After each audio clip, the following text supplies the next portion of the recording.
Greetings, we'll guide you on how to set a custom favicon for your WordPress site, adding a personalized touch to your online presence.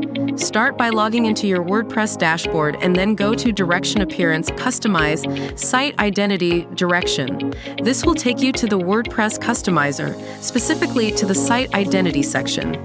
Now, within Site Identity, you can easily set your site favicon. Look for the option to upload or select an image. You can choose an image from your media library by clicking on Select Image. This is great if you've already uploaded a favicon. If you prefer to upload a favicon from your desktop, click on the Upload button and select the image file you want to use. The WordPress Customizer allows you to preview how your favicon will look on your site in real time. Once you've selected or uploaded your favicon, don't forget to hit the Publish button to save your changes. And there you have it. Setting a custom favicon for your WordPress site is as easy as that.